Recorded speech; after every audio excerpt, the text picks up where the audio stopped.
1886. Across rural America, frustration had been building for years. Farmers had no choice but to shop at overpriced local stores. No options, no competition, prices set by whoever held the power. Then, one man appeared, Richard Sears. He saw something others had missed. You don't need a store to sell things. It started with mail-order watches, and his hand moved across the page. The pages of a thick catalog filled, one by one.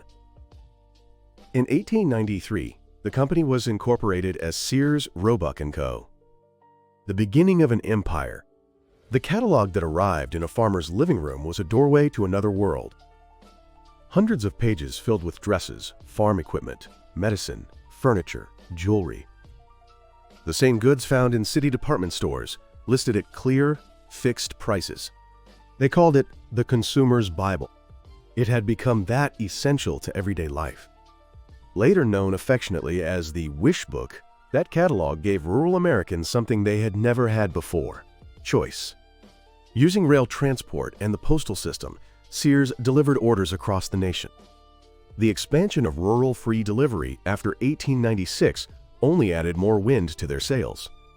No stores needed. No middlemen needed. Direct to the consumer. This revolutionary model propelled Sears into one of the largest retailers in America. The 1960s. America was approaching the peak of its prosperity. The middle class had moved to the suburbs, bought cars, and headed to the mall. Sears rode that wave. The strategy was simple. Place Sears at the heart of every suburban mall. Refrigerators, washing machines, tires, tools, clothing, insurance. Everything an American family needed, all in one place. It worked. It worked brilliantly. The saying that most Americans shopped at Sears endured for a reason. Sears had become something close to essential infrastructure for daily life. 1973. Sears etched its dominance into the sky. The Sears Tower, completed in Chicago, 443 meters tall, 110 stories. The tallest building in the world at the time. More than 350,000 employees. Over 1,000 stores nationwide. As the symbol of American retail, Sears stood unshakable. That towering structure seemed to whisper something. We are forever. But here's what history teaches us. The peak is often where the fall begins. While Sears was raising its tower to the sky, a man in the rural South was watching. Sam Walton. He knew the same customers Sears had always prized. Ordinary people in rural communities. But Walton's method was different. Lower prices. Relentlessly, obsessively lower prices. Walmart opened its first store in 1962 and was incorporated in 1969, building its own logistics, cutting costs to the bone. It invested heavily in technology and turned inventory management into a science. That small store spread quietly but without stopping. The executives at Sears didn't notice. Or perhaps they chose not to. In the 1990s, reality bared its teeth. Walmart surpassed Sears. The title of America's largest retailer changed hands, quietly. And what did Sears leadership do? They tried to lower prices, but their cost structure was simply too different. They attempted store renovations, but the investment was half-hearted. They debated new strategies, but decisions were endlessly deferred. Meanwhile, the stores grew older.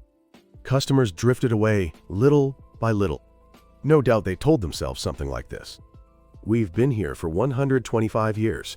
We can weather a challenge like this." They believed that past success was a guarantee of future safety. That was the first fatal mistake. In 1994, Jeff Bezos began selling books out of a garage in Seattle. At the time, Sears was generating tens of billions of dollars in annual revenue. Amazon was barely known to exist. But Bezos understood something. The internet would transform retail. What did Sears do? They made moves online, launching Sears.com among other efforts. But as research from Columbia Business School has noted, they couldn't match Amazon's scale of investment or execution. A year passed. Then another. Amazon's customer base grew exponentially. Sears' response never carried the urgency the moment demanded. 2005. One hedge fund manager seized control of Sears. Fate. Eddie Lampert, a man Wall Street called a genius.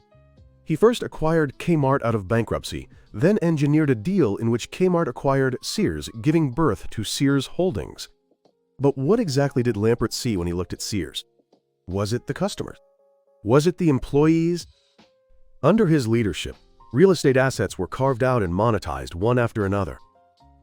In 2015, he established Seritage Growth Properties, a real estate company used to transfer and sell off Sears store assets. The market widely interpreted these moves as a strategy that prioritized real estate over retail. What happened to Sears stores after Lampert took the helm? Investment in store renovations came to a near halt. Improving the customer experience wasn't even on the table. Shelves on the sales floor began to empty. Lights burned out and were never replaced. Floors cracked and were never repaired. Customers stopped coming.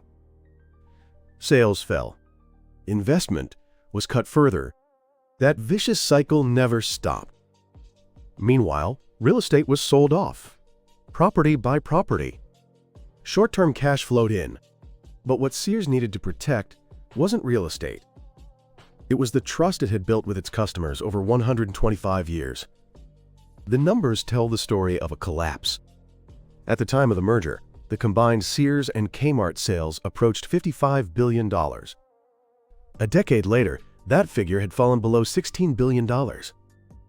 As SEC filings make clear, large-scale store closures continued after 2005 and accelerated dramatically in the late 2010s. Hundreds of thousands of workers lost their livelihoods. Yet Lampert continued returning capital to investors. Billions were spent on stock buybacks. He likely believed it, that cost cuts and asset sales would keep the ship afloat. But the hull had a hole, and no one moved to seal it. October 15, 2018, Sears Holdings filed for Chapter 11 bankruptcy protection. According to reporting by Reuters and others, total liabilities were approximately $11 billion. By that point, the combined Sears and Kmart store count had shrunk to around 700 locations. 125 years after its founding, the king of mail-order catalogs, the company that had delivered choice to rural America since the 1890s, had finally fallen. That day, many former employees said the same thing. We should have known, long before this. What everyone felt, no one could stop. Why?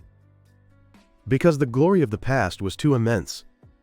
The belief that Sears cannot fail clouded every judgment. And those chasing short-term gains chose to stop investing in the future. Bankruptcy was not the end, but it was the beginning of disappearance. According to CNN business reporting, by early 2024, the number of Sears stores remaining across the United States had fallen to around 10. Thousands of stores gone. An empire had literally been erased from the map.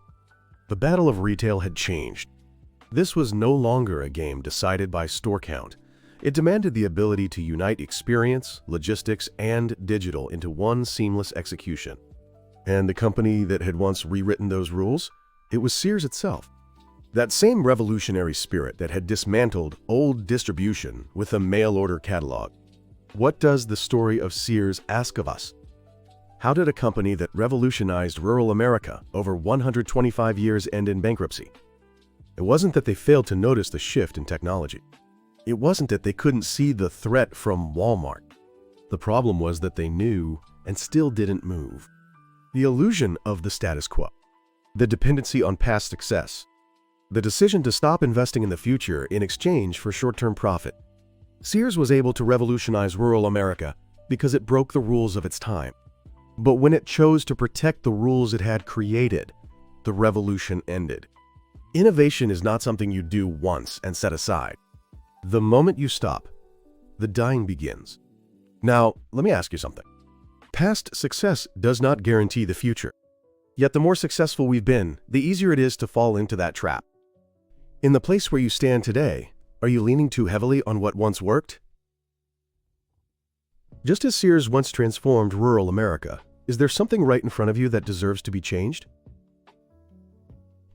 Let me know what you think in the comments. Thank you for joining me on this journey today. This channel exists to dig into the decisions of history's greatest companies and figures and uncover the strategic blueprints behind them. Not surface-level stories of success or failure, but the essential nature of the choices that shaped them.